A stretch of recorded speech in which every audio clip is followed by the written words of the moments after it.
السلام علیکم ورحمۃ اللہ وبرکاتہ۔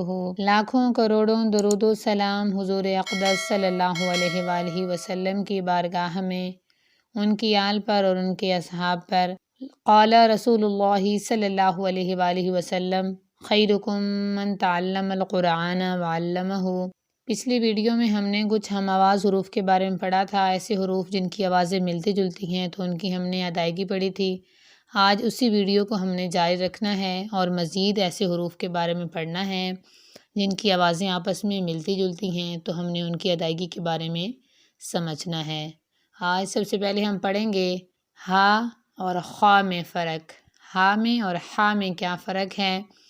ہا کی جو آواز ہوتی ہے وہ حلق سے رگڑ کھا کر ادا ہوتی ہے، خا خا، بحرن بخرن، ٹھیک ہے۔ اور جو ہا کی آواز ہوتی ہے وہ حلق سے رگڑ کھائے بغیر ادا ہوتی ہے، ہا ہا، شہرن شہرن۔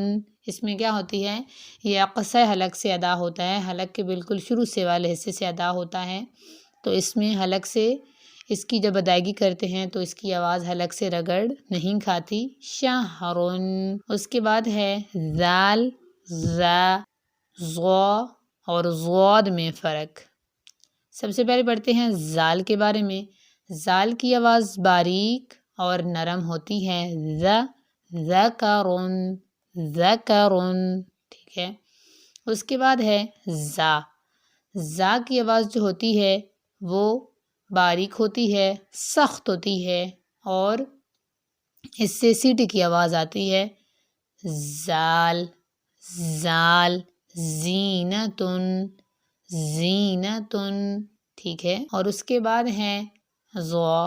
ضا کی آواز باریک اور نرمی سے ادا کرتے ہیں اور اس کی آواز، اس کو موٹا پڑھتے ہیں، یہ موٹے حروف میں شامل ہے، ظلمن ظلمن، نرمی سے بھی ادا کرنا ہے اور موٹا بھی ادا کرنا ہے، ظلمن۔ اور اس کے بعد ہے ضاد۔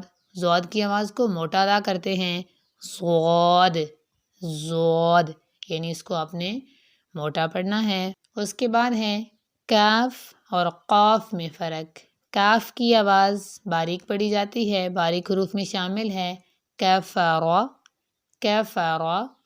اور جو قاف ہے یہ موٹے حروف میں شامل ہے، اس کی آواز کو ہم موٹا ادا کرتے ہیں، موٹے حروف میں ہے، حق، موٹے حروف میں شامل ہے، کیسے پڑھیں گے؟ حق، ٹھیک ہے۔ لاسٹ پہ ہم موٹے حروف کے بارے میں پڑھ لیتے ہیں کہ موٹے حروف کتنے ہیں۔ اس کے بارے میں ہم پہلے بھی پڑھ چکے ہیں کہ موٹے حروف 7 ہیں، ایسے 7 حروف ہیں جن کو ہم نے ہر حال میں موٹا پڑھنا ہوتا ہے، چاہے ان پر زیر ہو، زبر ہو، پیش ہو، جزم ہو، شد ہو، کچھ بھی ہو تو ان کو ہم نے موٹا ادا کرنا ہوتا ہے۔ وہ 7 حروف کون سے ہیں؟ خ، صاد، ضاد، طا، ظا، غین، قاف، ٹھیک ہے۔ کا مجموعہ کیا ہے؟ خص، ضغط، قز۔ امید کرتی ہوں کہ آپ کو آج کی ویڈیو اچھی لگی ہوگی، آپ کو آج کا لیسن سمجھ آیا ہوگا، اور اگر آپ چینل پر نئے ہیں تو اسے سبسکرائب کر دیں تاکہ آپ کو اسی طرح کی معلوماتی ویڈیوز موصول ہوتی رہیں۔ اس ویڈیو کو لائک کریں اور دوسروں کے ساتھ بھی شیئر کریں۔ السلام علیکم ورحمۃ اللہ وبرکاتہ۔